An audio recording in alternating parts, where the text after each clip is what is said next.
वाले, ऊपर वाले, ऊपर वाले, ऊपर वाले तेरा जवाब नहीं, ऊपर वाले तेरा जवाब नहीं, कब दे क्या बेहिसाब नहीं, ऊपर वाले तेरा जवाब नहीं, कब दे क्या बेहिसाब नहीं, तेरी मेहरबानियों का जवाब नहीं, ऊपर वाले तेरा जवाब नहीं, कब देगा बेहिसाब नहीं, ऊपर वाले, ऊपर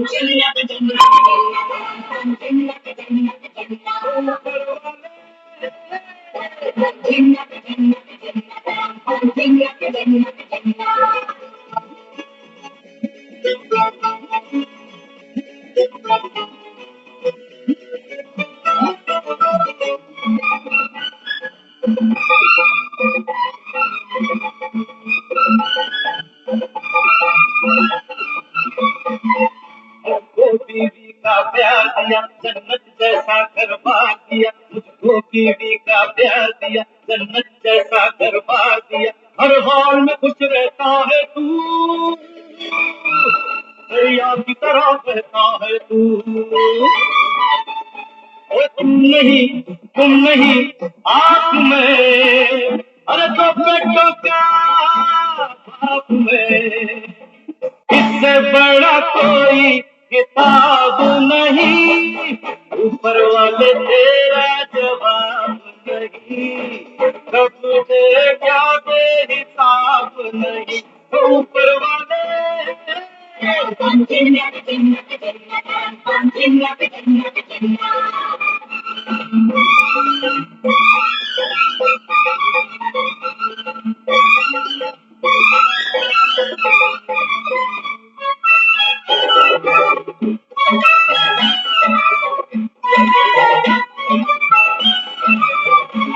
तू एक हाथ से लेता है, तू 100 हाथों से देता है, तू एक हाथ से लेता है तो 100 हाथों से देता है, इस दिल को दिए अरमान बड़े, मुझ पर है तेरे एहसान बड़े, कुछ लोग हैं जूतों को रोते, और कुछ लोग हैं जूतों को रोते, कुछ लोगों के पाँव नहीं होते, मेरा हाल इतना खराब नहीं, ऊपर वाले तेरा जवाब नहीं, कब दे क्या दे हिसाब नहीं, ऊपर वाले,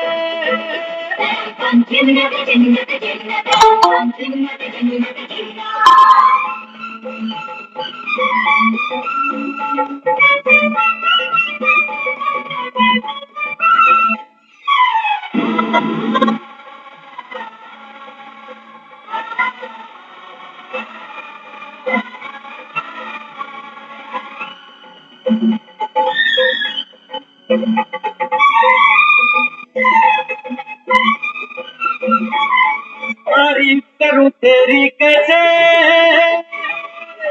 लड़की में भेज दिए पैसे, तारीफ करूं तेरी कैसे, लड़की में भेज दिए पैसे, हिम्मत का मुझे पैगाम दिया, मेहनत का मुझे इनाम दिया, दुख सुख साथी है दुनिया में, वो दुख सुख साथी है दुनिया में, फूलों कलियों की बगिया में, कांटे भी है सिर्फ गुलाब नहीं, ऊपर वाले तेरा जवाब नहीं, कब दे क्या दे हिसाब नहीं, तेरी मेहरबानियों का जवाब नहीं, ऊपर वाले तेरा जवाब नहीं, कब दे क्या दे हिसाब नहीं, ऊपर वाले,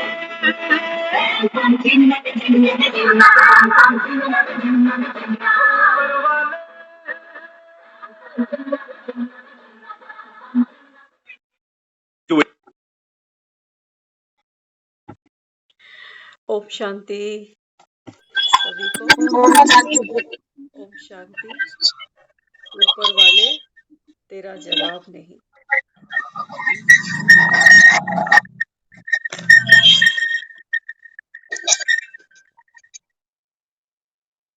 कब दे, क्या दे, ये भी हिसाब नहीं। हाँ, भक्त तो बिल्कुल सही जानते। बाबा कहता है कोई जानता नहीं है। आज की मुरली में भी था। बाबा कहते हैं बच्चे, सृष्टि के वर्तमान, पास्ट और भविष्य को कोई नहीं जानता। बाबा कहते हैं ये ड्रामा के चक्र को जानना बेहद जरूरी है। स्वयं भगवान परमात्मा शिव इस समय आकर हमको इस ड्रामा के चक्र का रहस्य समझाते हैं। इस चक्र को जानने से हमको पता चलता है कि वो ऊपर वाला कब आता है। हाँ, ऊपर वाले तेरा जवाब नहीं। कब दे, क्या दे, कब आता है, क्या बरसाता है, किस माध्यम से बरसाता है, बाबा कहता है केवल तुम बच्चे जानते हो। तो संगम का ये शुभ मुहूर्त हम बच्चों के लिए। और बाबा कहता है मेरे बरसाने का क्या है। देखो दुनिया में कोई सोचता है पत्नी अच्छी मिल गई, बच्चे अच्छे मिल गए, ऊपर वाले तेरा जवाब नहीं। बाबा कहता है बच्चे ये तो जीवन के जैसे रंग खेल मेले मलाखड़े हैं। बाबा कहता है यहाँ पर ही संजोग है और इसी बाबा कहता है ड्रामा के पट्टे पर वियोग भी है। तुम बाबा कहता है रेत को जितना कस के पकड़ते हो ना, ये बाबा कहता है ये तुम्हारे दुख का कारण बन जाता है। तो जीवन की बगिया में गुलाब तो है ही, कांटे भी हैं। बाबा कहता है गुलाब तो सब मांगते हैं, दुनिया में सुख तो सब चाहते हैं, कांटों की बारी आती है तो बाबा कहता है फिर कभी मुझको ब्लेम करते हो। भगवान को भी कह बैठते हैं ना कि पता नहीं ऊपर वाले की मुझसे क्या दुश्मनी है। तो बाबा कहते हैं कि बच्चे जब हिस्से में कांटे आते हैं तो बाप से शक्ति लो। हाँ, बाबा कहते हैं देखो दुनिया में लोग कहते हैं कुछ दुनिया तो जूते नहीं है उसको रो रही है। जीवन में जिस वस्तु का, जिस संबंध का अभाव है, जगत रोता है उसको कि काश मेरा ये संबंध होता, काश मेरे पास भी ये सुख होता, ये पदार्थ होता। और कुछ कितने हैं जिनके पास पांव ही नहीं है ना। संसार की हालत अभी बिल्कुल ऐसी ही है। कईयों के पास पांव नहीं है। हाँ, कोई संबंध का अभाव है, कि धन का अभाव है, कोई वस्तु विशेष का अभाव है, उनके पास तो जैसे पांव ही नहीं है, तो वो उस दुख को रो रहे हैं। और जिनके पास है, जिनके पास बेटे हैं और होते भी ना के बराबर हैं, वो उसको भी रो रहे हैं कि हमको सुख नहीं मिला। बेटे तो हैं, बेटों का सुख नहीं, बहू है, बहू का सुख नहीं। हाँ, तो बाबा कहते हैं देखो संसार में कईयों के पास पांव नहीं है और कई तो जूतों को ही रोते जा रहे हैं। ये जगत की बाबा ने हमको क्या दिखाई, अभी की स्थिति दिखा दी। अब बाबा यहाँ समझाते कि बच्चे बाप द्वारा, ऊपर वाले के द्वारा, बाबा कहता है अभी तुमको जो खजाने मिल रहे हैं ना, ये बाबा कहता है मैं सबको एक जैसे देता हूं। और ये सच्चाई है। ब्रह्मा बाबा ने भी यही मुरलियां सुनी है, मम्मा ने भी यही सुनी, शिवानी दीदी भी यही सुनती है और हम भी यही सुन रहे हैं। बाबा कहते हैं बच्चे मैं किसी को कभी गुप्त कोई चीज देता नहीं हूं। बाबा कहते हैं तुम सबके लिए एक जैसा एक ही समय पर दे रहा हूं। लेकिन दुनिया में अगर सुखों की गणना की जाए ना, तो कोई किसी के पास कोई सुख नहीं है तो किसी के पास कोई नहीं है ना। ऐसी ही तो दुनिया बनी हुई है। किसी के पास उम्र बेहिसाब है, 80 70 90 90 साल की, लेकिन जीवन में कष्ट बहुत है, सुख नहीं है। और किसी के पास सब कुछ है, धन है, वैभव है, संबंध है, लेकिन उम्र ही बड़ी छोटी लिखवा के ले आया। तो बाबा ने समझाया, बाबा कहते हैं बच्चे किसी को गुप्त विशेष खजाना अलग से नहीं देते हैं, लेकिन रिजल्ट में बच्चे फिर भी नंबरवार हो जाते हैं। इसका कारण क्या है? ध्यान से सुनते जाना मुरली। हाँ, सुन के जो बात लगे कि ये धारणा अभी तक हुई नहीं है, उसको आज धारण भी कर लेना। बाबा कहते हैं किसी को कोई विशेष खजाना गुप्त रीति नहीं देता हूं, लेकिन फिर भी बच्चे नंबरवार बन जाते। कारण है समाने की शक्ति में अपनी अपनी परसेंटेज है। समाने की शक्ति। मम्मी ने खाना तो बहुत सुंदर बढ़िया सा स्वादिष्ट बना दिया। अब बच्चे की भूख पे डिपेंड करता है कि खाएगा कि नहीं खाएगा। करता है कि नहीं करता। कई माएँ नाराज हो जाती हैं, कहती मैंने इतनी मेहनत से इतनी तेरे लिए सब्जी बनाई, मीठा बनाया, ये किया, तूने खाया ही नहीं। अब बच्चा क्या कहेगा? कहेगा मुझे भूख नहीं थी, मेरी तबीयत ठीक नहीं थी, मैंने बाहर से ही कुछ खा लिया था। हाँ, तो बाबा भी क्या कहता है? बाबा कहता है बच्चे तो ये विशेष खजाने हैं, ये केवल भगवान ऊपर वाला ही दे सकता है। और बाबा कहता है इस समय अगर तुमको भूख नहीं है, कारण कुछ कीड़े होते हैं जो भूख नहीं लगने देते। ये बाबा कहता है ये जो संसार में मोह करते हो ना, दुनियावी वस्तुओं से, देह के आकर्षणों से, दैहिक संबंधों से, बाबा कहता है ये वो कीड़े हैं जो तुमको बाबा कहता है यहां भूख लगने नहीं देते। तो इसलिए बाबा कहता है फिर समाने की शक्ति माना खाने की शक्ति सबकी अपनी अपनी है। तो बाहर का कुछ खा लिया तो फिर बाबा कहता है ये खाना अच्छा लगेगा। बच्चे कहते हैं मम्मी जैसे मार्केट में मिलते हैं ना मोमोज, घर पे नहीं बना सकते आप। हम्म तो बाबा भी क्या कहता है? बाबा कहता है 63 जन्म तुमको आदत पड़ी स्ट्रीट फूड खाने की।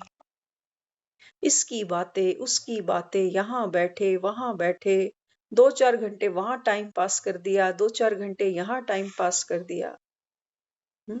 बाबा कहता है अब आत्मा तो थकेगी ना, आत्मा तो थकेगी। बाबा कहता है फिर जब थक जाते हो व्यर्थ सुनते सुनाते देखते दिखाते, तो बाबा कहता है जब मेरी बारी आती है तो कहते हो अभी भूख नहीं है, मन नहीं कर रहा, आज तबीयत ठीक नहीं, आज छोड़ो बाद में सुन लेंगे मुरली। मुरली कहाँ चली जा रही है? तो बाबा कहते बच्चे चेक करो कौन सा खजाना है जिसे गवाने से सर्व खजानों में कमी आ जाती है। बाबा बच्चों से चेकिंग कराता है। बाबा कहता है आप चेक करो कि ऐसा कौन सा खजाना है जिसको अगर हम गवा दें तो बाकी सब खजानों में कटौती हो जाती है, कमी आ जाती है। तो सबसे पहले बाबा समझाते हैं बच्चे ये है समय का खजाना। समय का खजाना देखो दुनिया में आप और हम अपने अपने घरों में बैठे हैं, अभी रूटीन लाइफ है सबकी, परिवार बच्चे, हाँ, आया गया, जो भी हम सब करते हैं सारा दिन में, तो हमको समय की कोई इंपॉर्टेंस नहीं पता अभी। लेकिन जीवन में कई कई पल कई कई क्षण ऐसे आते हैं ना, हमें एक एक सेकंड की वैल्यू पता चल जाती है। एक एक सेकंड की, एक सेकंड लेट हुए फ्लाइट मिस हो गई, ट्रेन निकल गई, किसी को लास्ट बार देखने जाना था, अंतिम घड़ियां थी उसकी, पहुंचने से पहले ही उसने दम तोड़ दिया। किसी पेशेंट को जिसको अटैक आया इमरजेंसी में लेके भागे और 1 मिनट का फर्क रह गया, डॉक्टर निकल गया, पेशेंट समय पर नहीं पहुंचा सके। तो समय की वैल्यू हमको ऐसी क्रिटिकल मोमेंट्स पर बड़ी इजीली पता चल जाती। हाँ, तो बाबा क्या कहते हैं? बाबा कहते हैं सबसे पहला जो खजाना है वो है समय का खजाना। इसे सदा स्वयं के व सर्व के कल्याण के प्रति लगाते रहो। सारा दिन चेक किया करो कि जो सारा दिन आज मैंने बिताया, क्या इसमें मेरा कोई कल्याण था? कल्याण माना हमारी अवस्था और आगे मजबूत होती और चढ़ती कला में जाते और ज्ञान की गहराइयों से जीवन को जी पाते। ये था मेरा भला, मेरा कल्याण, सर्व का भला। बाबा कहता है ऐसा समय बिताया या सिर्फ मेले मलाखड़े ही देखते चले गए कि बाजारों में क्या बिक रहा है, दुकानों पे क्या आ रहा है, लोग आपस में क्या लेन देन करते हैं, तो बाबा कहते हैं बच्चे, तो अन्य खजाने स्वतः ही जमा होते जाएंगे। अगर बाबा कहता है आपने समय को बाबा कहता है ऐसे खर्च करना जैसे गुलाबी नोट खर्च करते हो। अच्छे लगते हैं गुलाबी नोट। हम्म ऐसे बाबा कहता है ये भी रंगीन समा है संगम का। ये बाबा कहता है तुम्हारा गुलाबी पीरियड है ये संगम का। ये एक एक पल बाबा कहता है ऐसे खर्च करना जैसे नोट जा रहे हैं। नोटों की कितनी कदर करते हैं हम। भैया इसको ठीक लगाओ ना, ये बहुत महंगा दे रहे हो। करते नहीं करते, है ना? क्योंकि हमको पता है ये पैसा कैसे लाया जाता है घर में। हाँ, कितनी हमको मेहनत करनी पड़ती है इस पैसे के पीछे। और ये जो हमको जीवन मिला, ये फोकट में नहीं मिला। कहीं सोचो कि ये फ्री में ही मिला हुआ है, नहीं। पूर्व जन्म के जो हमने कर्म संचित किए थे ना, उसके आधार पर हमको ये तन मिला है। अगर ये तन हमारा स्वस्थ है तो कोई अच्छे दान पुण्य किए हुए हैं। अगर हमारी बुद्धि स्वच्छ है तो ये भी हमने कुछ ना कुछ मोती दान पीछे किए हुए हैं। और अब तो सबसे बड़ी बात है, ऊपर वाला सामने ही आकर बैठ गया। अब तो रही सही सारी कसर खत्म कर दी उसने। अब तो वो कहता है मैं डायरेक्ट बैठा हूं, जो लेना है लेते जाओ। ना गिन के दिया है ना तोल के दिया है, उस ऊपर वाले ने जब भी दिया है दिल खोल के दिया है। बाबा कहते हैं मैं तो दिल खोल के देता हूं, तुम लेते कहाँ हो? तुम्हारी तो दिल की बुद्धि बुद्धि की जो डब्बियां है, बाबा कहता है इसमें दुनिया बैठी हुई है। दुनिया की बातें तो हमको कितनी याद रहती हैं। किसी ने पहली बार आई लव यू बोला होगा, कोई ग्रीटिंग दिया होगा तो आज तक याद है।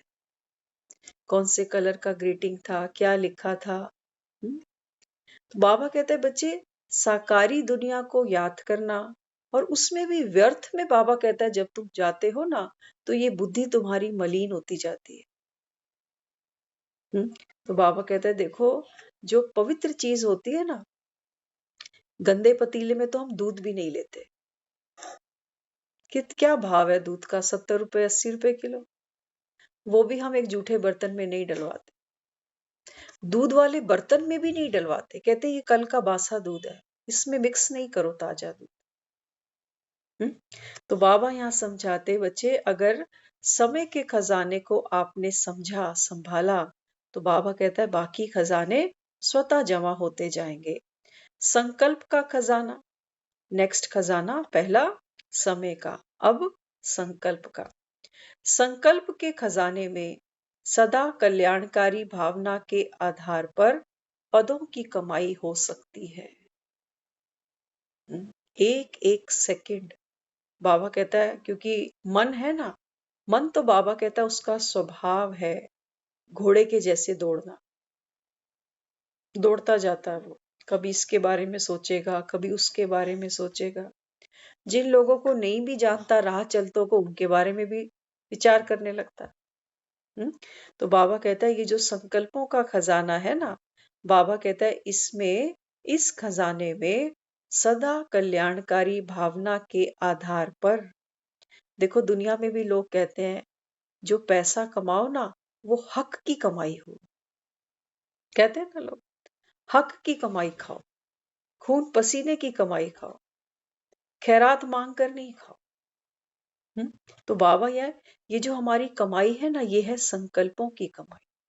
तो हमारे संकल्प कैसे होने चाहिए? हक हलाल के होने चाहिए, हिंसात्मक नहीं होने चाहिए। हिंसात्मक माना किसी का बुरा व्यर्थ सोचते जा रहे। तो हमारी कमाई किस पर डिपेंड करेगी? हमारे संकल्प पर।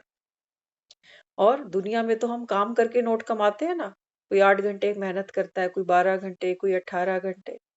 लेकिन ये फैक्ट्री तो नॉन स्टॉप चलती जाती है। ये संकल्प की शक्ति समझना, ये नोट छापने की मशीन है हमारी। अब नोट कैसे छपने चाहिए? टेढ़े मेढ़े, आड़े तिरछे। नोट में जरा सी भी कोई कमी रहती है ना, उसको गवर्नमेंट रिजेक्ट कर देती है। हल्की सी भी अगर कोई कमी रह जाए, और बाबा कहता है ऐसे ही आपके जो संकल्प है बाबा कहते हैं ये एक्यूरेट होने चाहिए, मन भावन, प्रभु पसंद। तो बाबा कहता है फिर हर संकल्प में बाबा कहता है आपकी कमाई जमा होती जाएगी, ना हींग लगे ना फिटकरी, रंग भी चोखा। कोई ये नहीं कह सकता कि हम तो बूढ़े हो गए, हम कहाँ नौकरियां करें धन कमाने के लिए, वो नहीं। बाबा कहता है खटिया पे बैठे बैठे भी सारे जगत के लिए बाबा कहता है उसका भला सोचो। लेकिन हम वो सोचेंगे कब? वो हम तब सोचेंगे जब अपने व्यर्थ से बाहर आएंगे। नहीं तो बुढ़ापे में तो शरीर भी बड़ा तंग करता है ना। तो हमारा जो सारा जो अट्रैक्शन है, आकर्षण है, वो देह के ऊपर चला जाता है कि मेरी अपनी तबीयत ठीक नहीं है। तो बीमार आदमी के बोल भी कड़वे होते हैं, स्वभाव भी कड़वा हो जाता है। तो बाबा क्या कहता है, बच्चे ये पतित पुरानी काया है।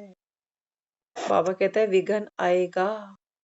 इस देह में बाबा कहता है रहते भी तुम देह से ममत्व तोड़ देना और हल्के हो जाना कि चलो जो भी लेन देन पुराना हिसाब किताब है चुकतू होता जाता है। जब सर से कर्जा उठता है ना तो सामने वाले को लगता है कि चलो भार हल्का हो रहा है। तो ऐसे ही बाबा समझाते, एक देना 10 पाना नहीं, लेकिन एक देना पदम पाना। दुनिया में आप देखो लोग हिसाब किताब बड़ा अच्छा करते हैं। उधारी कर ली कभी कभार और जैसे ही मौका मिलता है ना कहते हैं जी मैंने आपको ये देना था, अब आप हमसे वापस ले लो। अगर दे देते हैं वेल एंड गुड, नहीं देते बाबा कहता है ये जमा होता जाता है। देना तो पड़ता है। कौन कैसे देता है कई बार लेने वाले को भी भूल जाता है। लेकिन बाबा कहता है कि जब जो हिसाब होना होता है ना वो बाबा कहता है अपने समय पर हो जाता है। इसलिए यहाँ बाबा हमको समझाता है अभी संगम पर आप किसी के लिए एक अच्छा सोचोगे। ये नहीं सोचना कि मैं क्यों सोचूं, वो तो मेरे लिए ऐसा सोचते हैं, ऐसा बोलते हैं, ऐसा करते हैं। वो तो चला रहे हैं नकली नोट, चलाते जाएं। बाबा कहते हैं लेकिन तुमको तो असली करेंसी दे रहा हूं ना अभी, सत्यता की शक्ति। तो बाबा कहता है कि बच्चे अभी हर एक के लिए क्या करना, एक संकल्प बाबा कहता है आपका ये 10 गुना नहीं पदम गुना बाबा कहता है आपकी कमाई जमा होती है। तो यहाँ बाबा कहते हैं फिर तीसरा खजाना है ज्ञान का खजाना। सबसे पहले बाबा ने हमको समय के लिए अवेयर किया कि समय हमारा व्यर्थ नहीं जाना चाहिए। दूसरा संकल्प, बाबा कहता है बच्चे ये गुलाबी नोट है। गुलाबी नोट तो बाबा कहता है गुम जाए, कुछ इधर उधर हो जाए तो फिर वापस मिल जाते हैं, लेकिन ये बाबा कहता है तुम्हारा सुनहरी पीरियड है, ये फिर नहीं मिलेगा। हाँ, तो तीसरा खजाना बाबा कहते हैं ज्ञान का खजाना। समय की पहचान के कारण बच्चे अभी नहीं तो फिर कभी भी नहीं।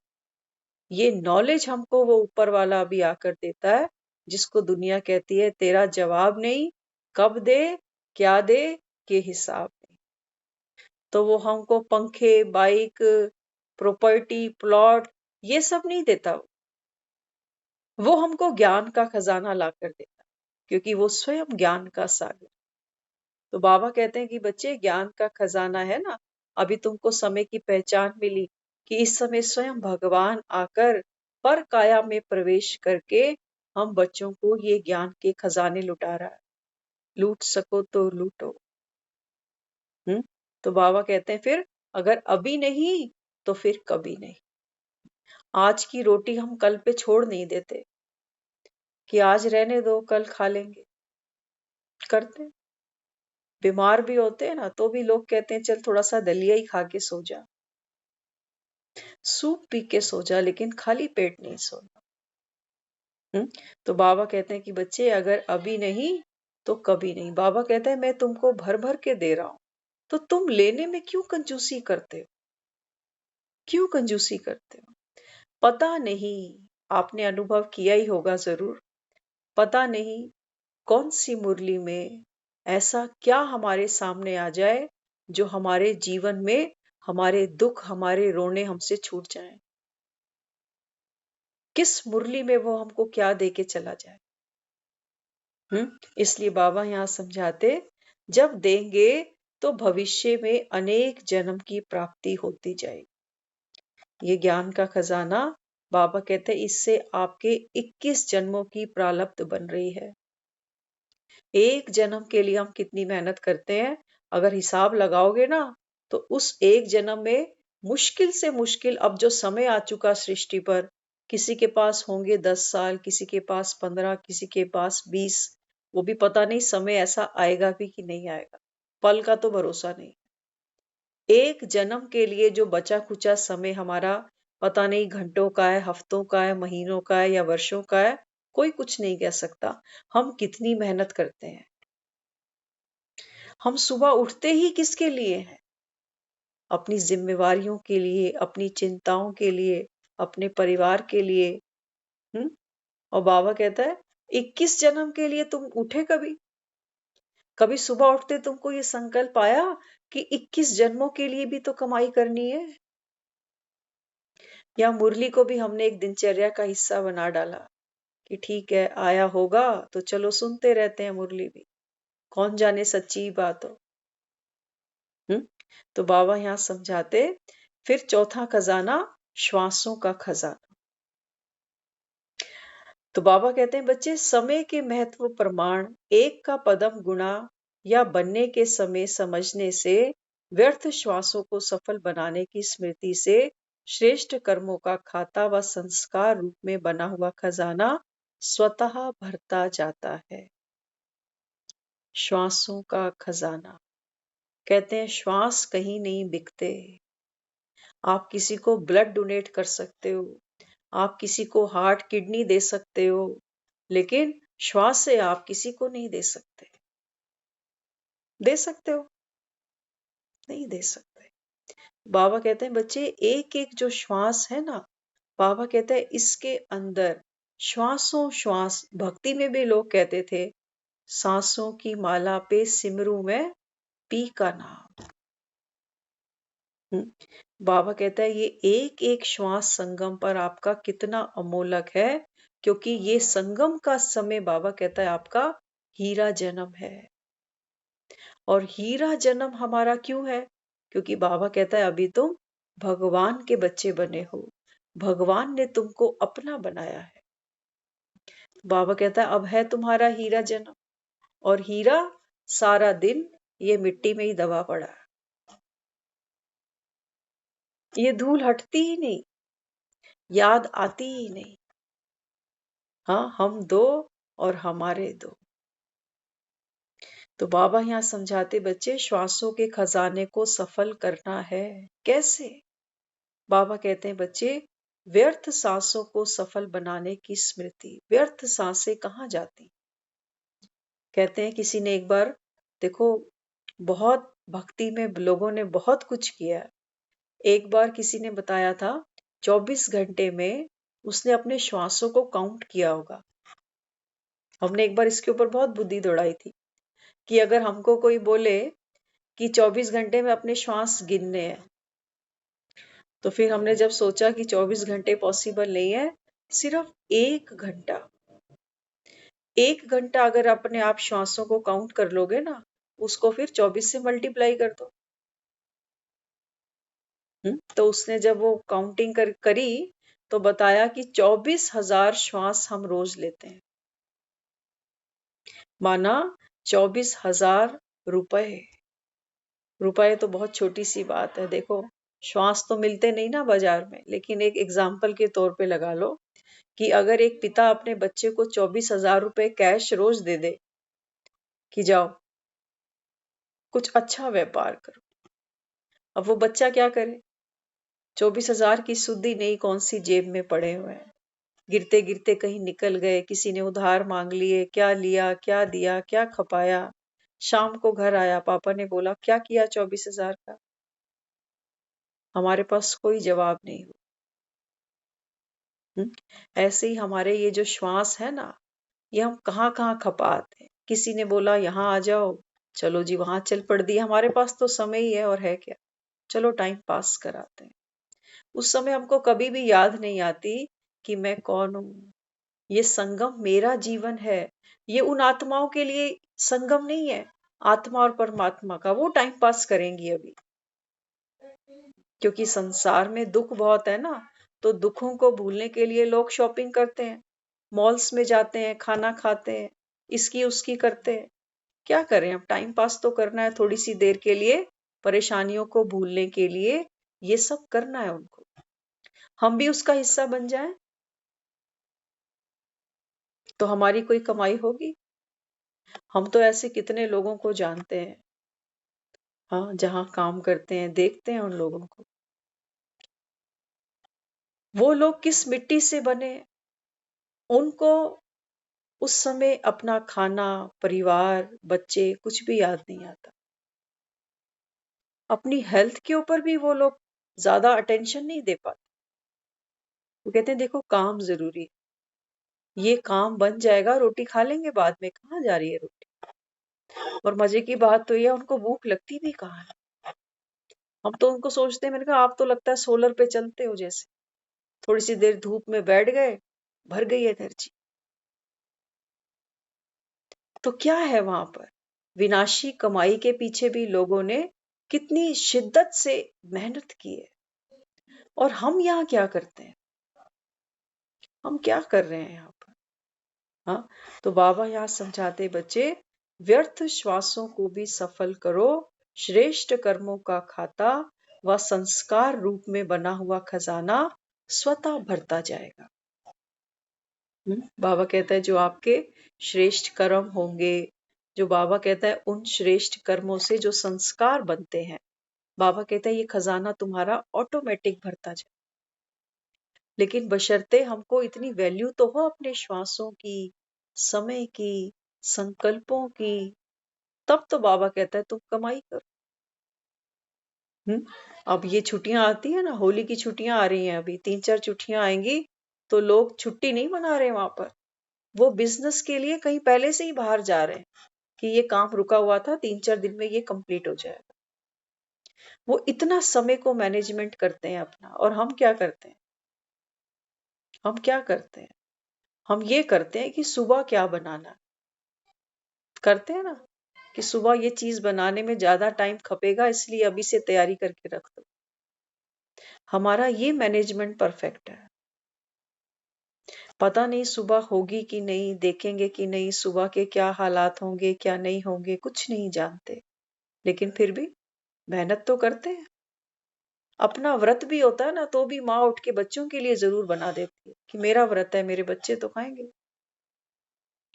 हाँ, लेकिन बाबा कहता है जब यहाँ बात आती है खजानों को जमा करने की, तो बाबा कहता है बच्चे जैसे बेसुध पड़े हैं। तो पता नहीं ये 24,000 जो कैश हमको दिया खजाने श्वासों का, ये हमने सारा दिन में कहाँ खपाए। रो कर, धो कर, दूसरों के झगड़े सुनकर, अपने झगड़े सुनाकर, सब खत्म कर। हम्म, तो इसलिए बाबा कहते बच्चे, तो फिर ये संस्कार और श्रेष्ठ कर्मों का खजाना स्वतः भरता जाएगा। करते हो अलबेलापन। अब बाबा कहता है लेकिन करते क्या? क्या करते हैं? बाबा कहते हैं बच्चे मेरे करते हैं अलबेलापन। उस समय जानते नहीं हो कि क्या कर रहे हो, बाद में पछताते हो। बाबा कहता है अभी जैसे बच्चों के पेपर चल रहे हैं ना अभी, तो बच्चों के सर जैसे किताबों में ही फंसे पड़े। मैं पूरा साल तो मस्ती करी, अब जब पता है कि पेपर आ गया, तो अब वो फुर्सत ही नहीं मिल रही खाने पीने की भी। तो बाबा कहता है ऐसे ही बच्चे पूरा तो क्या करते हो समय में, अलबेलापन करते हो। और जब कोई पेपर आ जाता है, तो बाबा कहते हैं फिर पछताते हो। कहते हो मेरी अवस्था अच्छी नहीं है, मेरा मन तो रो रहा है अंदर ही अंदर कि ये मैंने कैसा ज्ञान सुना है, कुछ काम तो आ ही नहीं रहा। तो बाबा समझाते, एक करने का समय, दूसरा महसूस करने का, तीसरा पछतावा, चौथा चेक करने का, और चेंज करने का समय। तो छोटी सी बात में इतना समय व्यर्थ करते हो। बाबा ने देखो क्या समझाया। एक समय है बाबा कहता है करने का, दूसरा बाबा कहता है फिर महसूस करने का, तीसरा फिर बाबा कहते हैं फिर पछतावा करते हो जब नहीं करते हो। उसके बाद बाबा कहता है फिर उसके बाद चेक करते हो, फिर चेंज करते हो। तो बाबा कहता है देखो एक व्यर्थ की बात में कितना समय गवाते हो, गवाया ना। तो यहाँ बाबा कहते छोटी सी बात में इतना समय व्यर्थ करते हो, समय नहीं गवाओ, हर सेकंड का बच्चे लाभ उठाओ, हर सेकंड का लाभ उठाओ। आप देखो कई बार हमारे पास चिल्लड़ होते हैं ना, तो नोटों को तो हम संभालते हैं, सिक्कों को नहीं संभालते कई बार। और कई बार कुछ ऐसी चीज खरीदते हैं वहां 2 रुपए पे बात अटक जाती है कि खुले पैसे नहीं है। वो 2 रुपए के बिना छोड़ता नहीं, वो कहता है 2 रुपए तो हमारा मार्जिन है।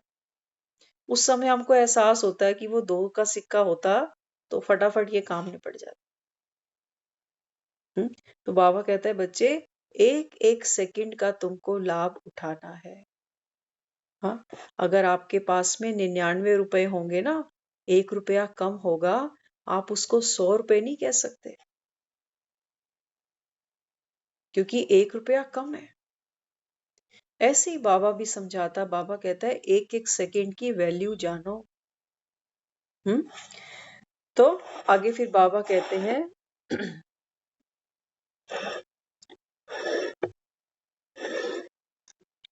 सूर्यवंशी अर्थात सूर्य समान मास्टर सूर्य। सूर्य का काम है एक सेकंड में किचड़ा भस्म कर देना, ऐसा भस्म कर देना जो नाम रूप रंग सदा के लिए समाप्त हो जाए। हम्म, बाबा कहते हैं अब कहाँ जाना है तुमको? सूर्यवंशी घराने में। और बाबा कहते हैं सूर्यवंशी घराने की आत्माएं कैसी होती हैं? सूर्य के समान होती है। बाबा कहते हैं जब सूरज निकलता है ना, तो धरती कितनी नीचे है, सूरज कितनी ऊपर है। और फिर भी बाबा कहता है वो क्या करता है, अपनी तपश से धरती का सारा किचड़ा सुखा देता है। तो बाबा कहता है बच्चे ऐसे आप भी मास्टर नॉलेजफुल बनकर, मास्टर शक्तिशाली बनकर व्यर्थ के संकल्पों का, व्यर्थ के संस्कारों का, बाबा कहता है ये किचड़ा अभी दग्ध करो। तब तो बाबा कहता है तुम सूर्यवंशी हो। हम्म तो बाबा कहते हैं जैसे शरीर को अग्नि में जलाते हैं ना, तो सदा के लिए क्या होता है, नाम रूप रंग सब कुछ समाप्त हो जाता है और राख को भी भस्म कर देते हैं। जब कोई आत्मा शरीर छोड़ती है तो बाबा कहता है अंतिम संस्कार करते हो तो शरीर बचा, नाम भी खत्म, रूप भी खत्म, रंग भी खत्म, क्या हाइट थी, क्या कद काठी थी, सब खत्म हो जाता है। वो बाबा कहता है फिर जो राख होती है, राख को भी क्या करते हो, जाकर जल में प्रवाहित कराते हो। ऐसे ही बाबा कहता है बच्चे अब ये आपका है द्विज, दूसरा जन्म। ये जो हमारा 84वां जन्म बाबा कहता है ना, ये 84वां हमको अभी मिल गया इसी शरीर में। अभी हमारा 83वां जन्म कौन सा था, जब ज्ञान नहीं था। अब इसी शरीर में बैठकर आत्मा ज्ञान सुन रही है। अब इसी शरीर में आत्मा का जन्म हुआ है, ये है हमारा अंतिम जन्म। तो बाबा कहता है बच्चे अब पुराना किचड़ा खत्म किया, शरीर का भान, मैं मेरा। हाँ, तो बाबा कहता है इसको दग्ध करो। और बाबा कहता है जो ये राख है इसको फिर क्या करो, राख को संभाल के नहीं रखना, नहीं तो बाबा कहता है फिर भूतों की प्रवेशता हो जाएगी। हाँ, फिर कहोगे थोड़ा थोड़ा क्रोध आ जाता है, थोड़ा थोड़ा लोभ आता है, थोड़ी थोड़ी मोह तंग करता है आके। हाँ, इसलिए बाबा कहते हैं बच्चे सूर्यवंशी का कर्तव्य है न सिर्फ अपनी लेकिन औरों की कमजोरियों को भी भस्म कर देना, इतनी शक्ति है सूर्यवंशी आत्मा। बाबा कहता है न केवल अपनी बल्कि बाबा कहता है दूसरों की भी कमजोरी को खत्म कर सकती है। क्या इतनी शक्ति बाबा कहता है आप में है? हाँ, तो बाबा यहाँ समझाते वायु समान हल्के बनने की अथवा डबल लाइट बनने की शक्ति आप में हो तो उसका पूजन वायु देवता रूप में सब करते हैं। वायु को भी दुनिया क्या कहती है, वायु देवता, अग्नि देवता कहते हैं ना, पवन देव। तो बाबा हमको समझाता है बच्चे वायु कैसी है, हल्की। वायु के समान जब आप हल्के होते हो, डबल लाइट बनते हो, तो बाबा कहता है फिर डबल लाइट जब बनते हो तो बाबा कहता है फिर पवन पुत्र के रूप में आपका पूजन और गायन होता है। तो यह आपके डबल लाइट रहने का पूजन है। अनगिनत देवी देवताएं हैं, नाम भी याद नहीं कर सकेंगे, इतने परम पूज्य हो। बाबा कहते हैं देखो आज मंगलवार है, शायद नहीं आज बुधवार है। हाँ, तो बाबा कहते हैं देखो दुनिया में जब हम कहते हैं पवन पुत्र की जय, तो बाबा कहते हैं बच्चे वास्तव में बात है किसकी? जो आत्मा बाबा कहता है पवन समान हल्की रहती है, माया के दबाव में नहीं दबती, तितली के समान बाबा कहता है उड़ती है, दूसरों को उड़ाती है। ऐसी आत्मा का बाबा कहता है भक्त फिर पूजन और गायन करते हैं। ऐसी ही आत्मा विघ्नों को बाबा समझाते हैं संजीवनी समझकर कितने बड़े बड़े पहाड़ों को उठा लेती है, सहज ही उठा लेती है, क्योंकि खुद हल्की है ना। हल्के इंसान को आप कोई भी चीज दो वो सहज उठा लेगा। खुद ही भारी भरकम होगा तो वो कहेगा मैं तो खड़ा होके उठ नहीं पाता, उठ के बैठ नहीं पाता। हाँ, तो बाबा कहता है ऐसे पवन समान हल्के बनो। सुना हुआ जो है उसका रिटर्न देना, वह रिटर्न दे रहे हो। दुनिया में भी लोग जब दीक्षा लेते हैं, गुरु से दीक्षा जाके ली, तो बाबा कहते हैं बच्चे जो सुना है बाबा से, जो हम ये ज्ञान अमृत सुनते हैं, बाबा कहते हैं उसका रिटर्न दे रहे हो। सुनाया है, एक है हार्ड वर्कर, दूसरे हैं चलते फिरते योगी। अब बाबा कहता है मुझे क्या रिटर्न दोगे? आया था ना मुरली में, बाबा कहता है कि देखो दुनिया में कोई मूर्तिकार मूर्ति बनाता है, कोई चित्रकार चित्र बनाता है, तो दुनिया उसको कितना पैसा देती है, कितना उसका नाम अखबारों में पड़ता है। और बाबा कहता है मैं ये चलती फिरती चैतन्य देवियां तैयार कर रहा हूँ। बाबा कहता है मुझे कोई रिटर्न दोगे? बाबा कहता है क्या रिटर्न दोगे ममता दीदी? बाबा चैतन्य देवी आपको बना रहा है, क्या रिटर्न दोगे उसको? दीदी 5 विकार छोटे से विकार। आप तो देवी हो ना, तो देवी में अब विकार नहीं है, आप बताओ क्या दोगे? दीदी देवी तो बन गए, अब देवी में विकार थोड़ी है, वो तो पुरानी बात हो गई। अब क्या दोगे?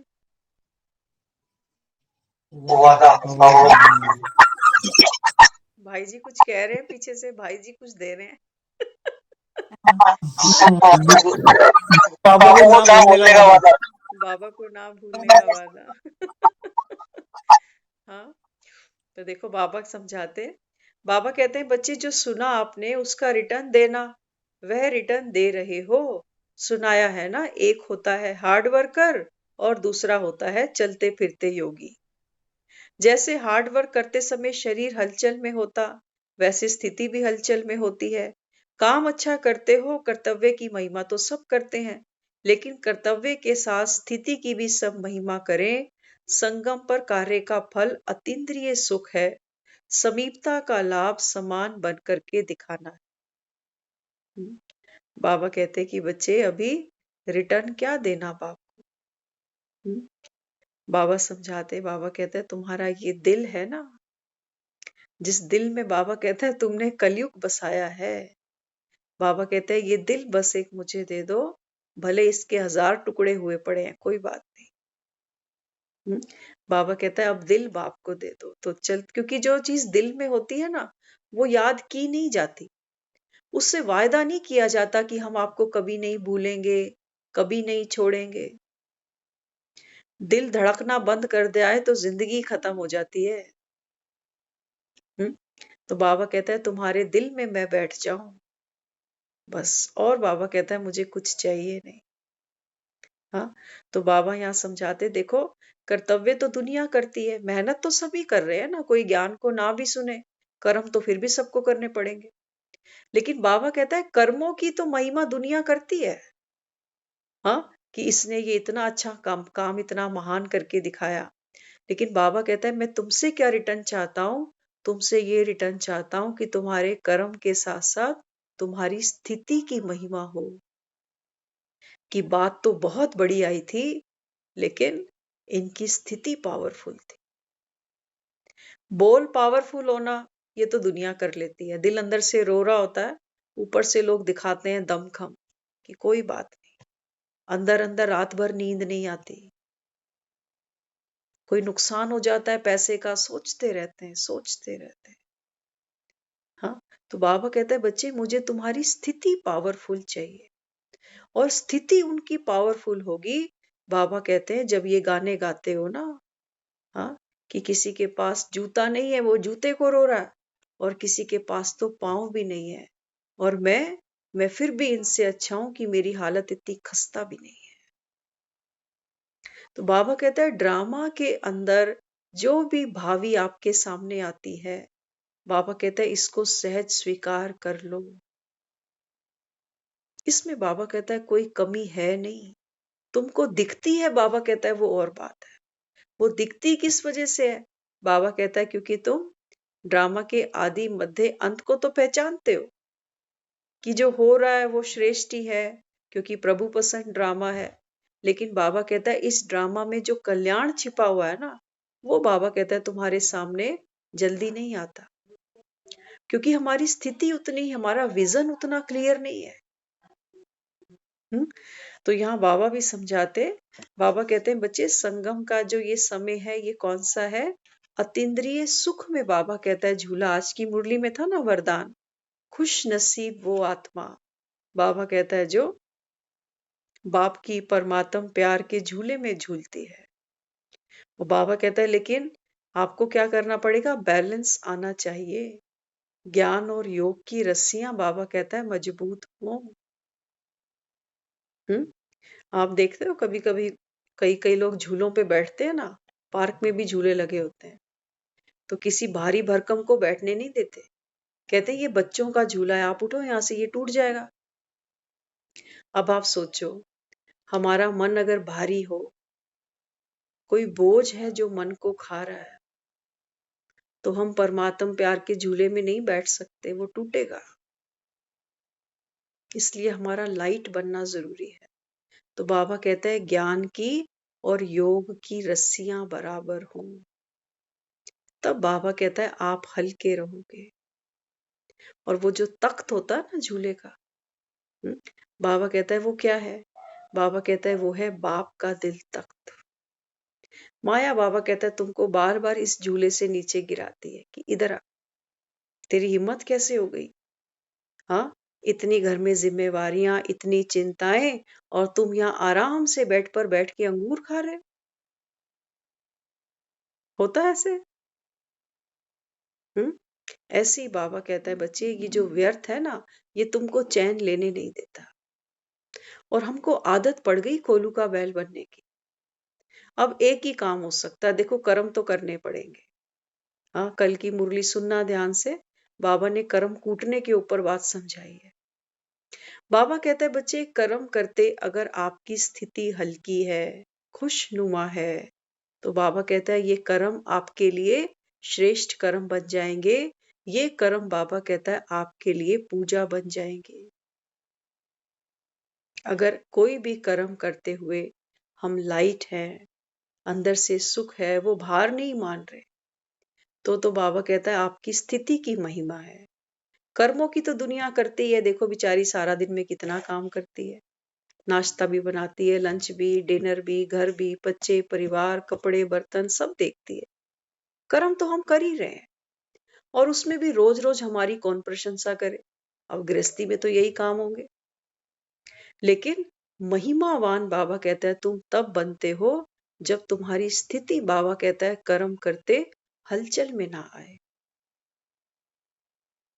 कर्म करते करते थक जाते हैं, एक दो को सुनाते रहते हैं आज काम ही बहुत था, इसलिए थक गई, इसलिए मुंह से मैंने ऐसा कुछ बोल दिया, भड़ास निकाल दी। कहीं तो थकावट उतरेगी। होता है ना, पोछा लगाओ, कोई ऊपर से चलता हुआ आ जाए तो देखा करो अपना दुर्गा रूप। क्या कहते हो? हाँ, हाँ क्या कहते हो? दिखाई नहीं दे रहा? अभी अभी पोछा लगा, 5 मिनट सब्र कर ले, रुक जा वहीं पर दुष्ट। हाँ, तो बाबा कहता है बच्चे आपकी स्थिति की महिमा हो, कर्म तो आपको करना ही है। तो बाबा कहता है मुझे तुमसे ये रिटर्न चाहिए। अगर हमारी स्थिति शांत होगी, ज्ञानवान होगी, तब बाबा कहता है मेरी प्रत्यक्षता होगी। नहीं तो दुनिया में काम करने वाले तो बहुत बैठे हुए, एक से एक मास्टर है, लेकिन स्थिति 2 मिनट में गिरती है सभी की। हमको स्थिति पर काम करना। तो बाबा यहाँ समझाते समीपता का लाभ क्या है, समान बनकर दिखाना। तो रोज रोज बाबा के पास बैठते हैं, बाबा की प्यारी सी मुरली सुनते हैं, और कहीं ना कुछ हिसाब किताब हम इसकी अपने जीवन से रिलेट करते हैं, और कुछ कुछ बातों को कोशिश करके अपने जीवन में चेंज करते जाते हैं, करते हैं ना। और चेंज करते हैं तो हमको खुशी मिलती है।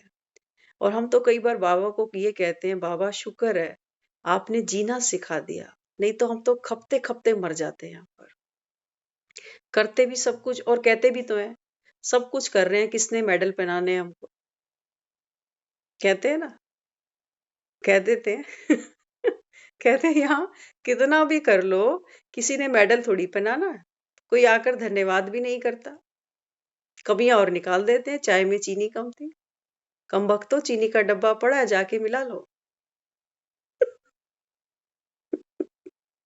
हम्म, तो बाबा बच्चों को अवेयर करता, बाबा कहते हैं बच्चे आपकी खुशी खुशनुमा हो, ऐसी हो, बाबा कहता है जो दूसरों को भी खुशी दे, क्योंकि दुनिया इस समय दुखी है। चीनी तो मिलानी ही पड़ेगी क्योंकि चाय में वाकई चीनी कम है, लेकिन उस चीनी से बात नहीं बनेगी। कई बार आप देखो, अगर हमारे मुख में मिठास होती है ना, तो चीनी का तो लोगों को पता भी नहीं चलता कि डाली भी थी कि नहीं डाली। वो गपशप में चाय पी जाते हैं, कहते हैं स्वाद तो बड़ी थी, चीनी का हमको पता नहीं चला। क्यों? क्योंकि वो बातों पे इतना इतना मोह गई बातें, इतना आकर्षण था उसके अंदर।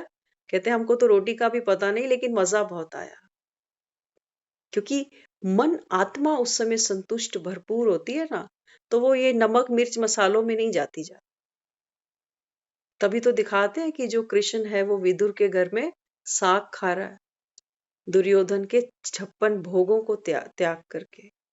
तो बात क्या है, शादी के कार्ड मिलते हैं ना आप सबको, तो शादी के कार्ड में लिखा होता है प्रीति भोज रात्रि 8 बजे। प्रीति भोज मतलब ये वो भोजन है जो प्यार से बनाया और प्यार से खिलाया जा रहा है। तो भोजन में क्या होना चाहिए, चीनी भले ही कम कर देना, लेकिन रूहानियत उसके अंदर पूरी जानी चाहिए। रूहानियत की मिठाई बाबा कहता है, रूहानियत की मिठास बाबा कहता है भरपूर हो, तो तुमको कभी डायबिटीज नहीं होने वाली। और इसी मिठास की दुनिया को तलाश है। बाकी चीनी के डब्बे तो सबके घरों में है। आज रिश्तों में कटाव क्यों है, टकराव क्यों है, ये चीनी के डब्बे नहीं है हमारे घरों में। हम कहते हैं आपने 1 चम्मच दिया, 1 चम्मच मैंने दे दिया, बार बार मैं ही दूं। ऑब्जेक्शन करते हैं ना, शादी का कार्ड मिला था विद फैमिली तो लिखा ही नहीं, एक ही जाएगा, विद फैमिली नहीं लिखा। कईयों को तो हम यहाँ तक देखते हैं, कोई कार्ड देने भी आ गया घर पे, विद फैमिली भी लिख गया, लेकिन कहते हैं मुंह से तो बोल के ही नहीं गया कि आना। अब इतनी दूर से वो कार्ड देने आया, नाम भी लिख दिया, विद फैमिली भी लिख दिया, अब ये फिर भी नाराज कि एक बार भी बोला नहीं कि आ जाना। अब जब बोलना ही था तो बेचारे से फिर कार्ड क्यों लिया, छपाई भी गई, आने जाने का खर्चा भी उसका हुआ, घंटा 2 उसने खराब भी किया। तो ये क्या है कि मिठास नहीं है आज। सबको आदत है कमियां देखने की, और हर आदमी दूसरे में कमी देखता है। तो हम तो कईयों को कहते हैं, मैंने कहा आप कार्ड देने जा रहे हो ना, बोल भी देना साथ में, नहीं तो उसको मौका मिल जाएगा, वो कहेगा बोल के नहीं गया। अच्छा कई बोल दे, कहते एक ही बार बोल के गया। समझ रहे हो? समझ रहे हो? फेर देखो कहाँ है, बुद्धि का फेर। कई कहते हैं अच्छा एक ही बार बोला, जैसे फॉर्मेलिटी पूरी कर गया। अब आधा घंटा बोलता जाता कि आना है, आना है, आना है। एक बार तो ऐसा भी सीन हमने देखा, हमारे सामने की बात है। बारात चढ़ रही है, घुड़चढ़ी हो रही है, और क्योंकि जब घरों में गेस्ट आते हैं तो बाथरूम की शॉर्टेज पड़ जाती है ना, किसी ने चेंज करना, किसी ने नहाना। तो किसी ने, हम परिवार की बात है आपको बता रहे हैं, एक बड़े ने, घर के बड़े ने आकर छोटे को बोला, वो भी परिवार के बड़े, उन्होंने बोला चलना नहीं है फिर? तो उन्होंने गुस्से में आकर बोला नहीं जाना, और वो गए भी नहीं, घर की शादी थी। तो बाद में उन्होंने क्या एक्सक्यूज दिया, कहते वो तो सर पे आके बोल रहा है कि जाना नहीं, जाऊं कहाँ, बाथरूम तो बुक हुआ पड़ा, अंदर कोई है, 3 लोग और बाहर खड़े हुए, और ये कह रहे हैं कि भी जाना नहीं, अब कपड़े हो कुछ पहनूं तो जाऊं। वो शादी पे गए ही नहीं, और किसी की हिम्मत नहीं पड़ी उनको फिर कहने की कि चलो।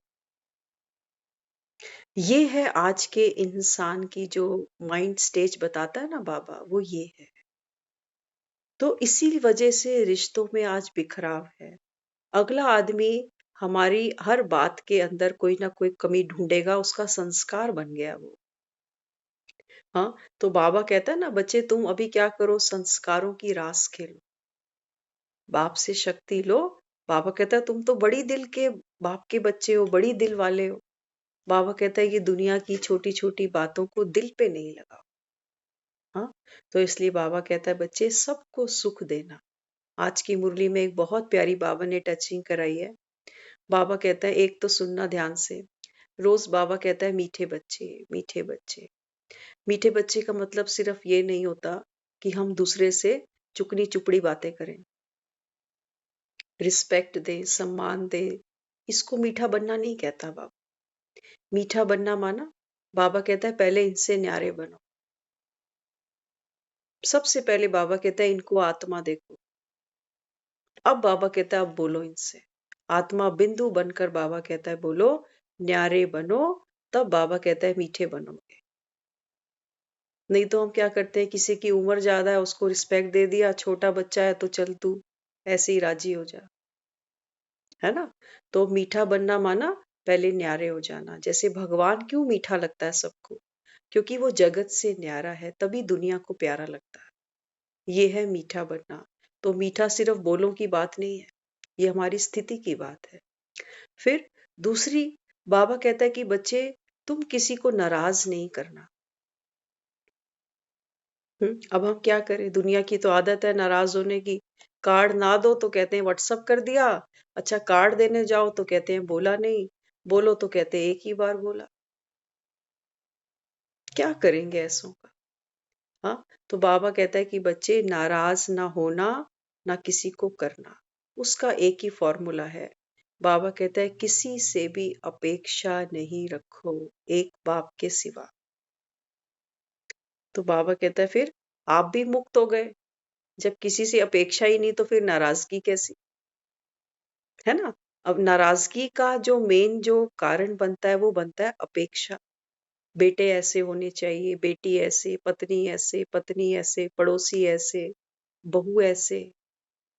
ये ऐसे ऐसे ऐसे करते करते ये अपेक्षाएं हमको नाराज करती जाती हैं। और बाबा कहता है दूसरों को भी नाराज नहीं करना। उनके ऊपर से भी बाबा कहता है जो आपके ऊपर जो अपेक्षाएं हैं, होता है ना, बहुतों ने हमसे भी अपेक्षाएं बांधी हुई हैं। हमने तो बांधी ही है, हम तो छोड़ देंगे चलो, क्योंकि हम तो ज्ञान सुन रहे हैं। हर आत्मा ड्रामा पर अपना पार्ट खेलती है ना। लेकिन जो दूसरों ने हमसे अपेक्षाएं बांधी हैं, उसका क्या करें, उसका क्या करें। दुखा दे दिल सबका, तो फिर दुआएं कैसे कमाएंगे, फिर तो बाबा की श्रीमत से दूर हो जाएंगे। हम्म? तो बाबा यहाँ बच्चों को समझाता, बाबा कहते हैं बच्चे दूसरों ने जो आपसे अपेक्षाएं बांधी, वो किससे बांधी, देह के भान से। बेटी ऐसी, बेटा ऐसा, पत्नी ऐसी, पति वैसा। बाबा कहता है बच्चे हर एक को तो फुलफिल नहीं कर सकते, नहीं कर सकते ना। बेटा बोलेगा पापा ये फिल्म देखनी है, और बेटी बोलेगी ये देखनी है। बेटा बोलेगा ये आइसक्रीम मंगाओ, बेटी बोलेगी ये आइसक्रीम खानी। कितनों को राजी करेंगे? ये तो छोटे छोटे इश्यूज है, बहुत सारी आइसक्रीम भी आ सकती है, लेकिन लड़की बोले इससे शादी करनी है, बाप बोले इससे कराऊंगा, फिर क्या करोगे? शादी तो एक ही से करोगे, ये थोड़ी कहोगे कि अभी इससे कर ले, चल फिर इससे कर लियो। तो छोटी बातों से ही बड़ी बातें बन जाती। अब बाबा हमको कहता है कि बच्चे, दूसरों को राजी करने के लिए एक ही फॉर्मूला है, और वो फॉर्मूला है अपने को आत्मा समझो। जब हम अपने को आत्मा समझेंगे तो बाबा कहता है बच्चे, आपका जो संकल्प होगा, आपके जो श्वास होंगे, बाबा कहता है एक एक संकल्प, एक एक बोल, एक एक व्यवहार, एक एक कर्म आपका श्रीमत पर होगा। वो बाबा कहता है किसी के लिए नेगोशिएट नहीं हो सकता। आत्मा बनकर हम सबको राजी कर सकते हैं। नहीं तो एक राजी होगा, एक नाराज हो जाएगा।